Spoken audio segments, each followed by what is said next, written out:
Perkenalkan, nama saya Putri Maulida, NIM 181012332004. Di sini saya akan membacakan latar belakang, yaitu tipologi kepribadian dilakukan oleh Galen, yang kemudian diperkenalkan oleh tim Lahaye dalam buku Temperaments yang terkenal dan kemudian dirumuskan kembali serta dimodifikasi oleh Florence Letter dalam buku Personality Plus yang sifatnya lebih praktis dan menarik. Keempat perangai ini menurut Galen terjadi karena adanya pengeluaran berbagai macam cairan dalam tubuh. Selanjutnya saya akan menjelaskan tentang tipologi berdasarkan temperamen. Tipologi secara harfiah dapat diartikan ilmu tentang watak dalam kajian psikologi. Tipologi didefinisikan kepada suatu sistem yang digunakan untuk mengklarifikasikan individu sesuai dengan kriteria tertentu. Tipologi manusia dapat diartikan kepada ilmu tentang watak kepribadian manusia. Watak kepribadian yang juga mengklarifikasikan kepribadian manusia itu atas dasar sifat-sifat kejiwaan manusia. Temperamen berarti psikis atau jiwa. Itu saja dari saya, akan dilanjutkan oleh teman saya. Perkenalkan, nama saya Cindy Restianti, NIM 181012332018. Di sini saya ingin membacakan tentang tipologi berdasarkan temperamen, yang dimana secara harfiah tipologi ini dapat diartikan sebagai ilmu tentang watak dalam kajian psikologinya. Terus, tipologi didefinisikan kepada suatu sistem yang digunakan untuk mengklarifikasi individu sesuai dengan kriteria tertentu. Tipologi manusia dapat diartikan sebagai ilmu tentang watak kepribadian manusia. Watak kepribadian juga mengklarifikasikan kepribadian manusia itu atas dasar sifat-sifat kejiwaan manusia. Temperamen berarti fisik atau jiwa. Perkenalkan, nama saya Alda Aryani dengan NIM 181012332019. Di sini saya akan menjelaskan temperamen menurut Ewald. Berbeda dengan Hermans, Ewald menyusun teori watak atas dasar rangsangan Laurent terhadap jiwa. Teori dari Ewald mengatakan, bila kita menerima rangsangan dari luar, maka rangsangan tersebut dalam diri kita oleh kemudian direaksikan keluar dalam bentuk perbuatan yang kita.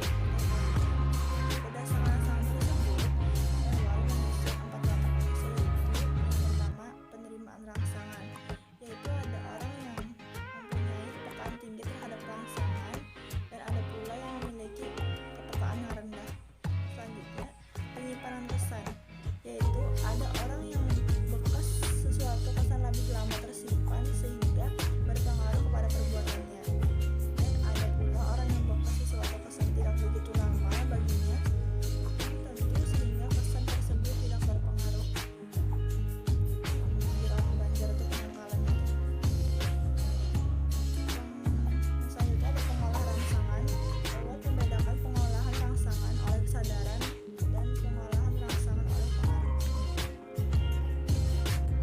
Selanjutnya ada D, reaksi balik dari rangsangan, yaitu sebagian orang memiliki kemampuan mengadakan reaksi balik terhadap suatu rangsangan yang kesulitan pada perbuatan atau kelakuan.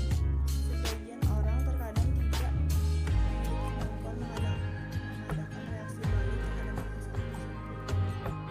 Itulah teori tipologi kepribadian manusia yang didasarkan atas konstitusi psikis yang ditinjau oleh Ewald dari rangsangan luaran terhadap diri seorang. Selanjutnya akan dijelaskan oleh teman saya. Assalamualaikum warahmatullahi wabarakatuh. Perkenalkan, saya Hesti Utami Putri, NIM 18101233200033. Oke, baik, penjelasan terakhir atau materi yang terakhir ada pembagian temperamen psikolog manusia. Itu terbagi menjadi 4. Yang pertama ada sanguinis, kedua phlegmatis, ketiga koleris, dan yang terakhir melankolis. Jadi sini saya akan menjelaskan apa itu sanguinis. Jadi sanguinis itu adalah orang yang berkarakter sanguinis. Sanguinis ini biasanya selalu optimis, riang, antusias, dan memiliki semangat hidup yang tinggi. Selalu menarik perhatian atau butuh orang untuk memperhatikannya. Mereka juga gemar mengambil resiko. Makanya jangan heran jika kalian menemui orang yang berkarakter atau orang yang memiliki tipe sanguinis ini, karena sanguinis ini menjadi orangnya itu suka sekali melakukan petualangan, karena tipe ini juga sangat menyukai dengan kesenangan. Terus yang kedua ada phlegmatis. Orang tipe phlegmatis ini lebih berfokus pada apa yang terjadi dalam dirinya, sehingga ia membiarkan apa yang terjadi di luar sebagaimana mestinya. Tidak heran orang-orang yang bertipe phlegmatis ini menyukai kedamaian. Yang mereka cari dari hubungan atau hubungan asmara itu adalah dia itu mencari keharmonisan dan keakraban. Mereka selalu berusaha untuk menghindari konflik yang ada. Itu yang membuat mereka menjadi pasangan yang penuh cinta dan setia. Selanjutnya yang ketiga ada korelis. Korelis ini sangat agresif dan harus selalu mendapatkan apa yang ia inginkan dengan caranya. Orang dengan tipe korelis ini sangat berorientasi dengan target, analitis dan logis. Tipe-tipe orang pemimpin.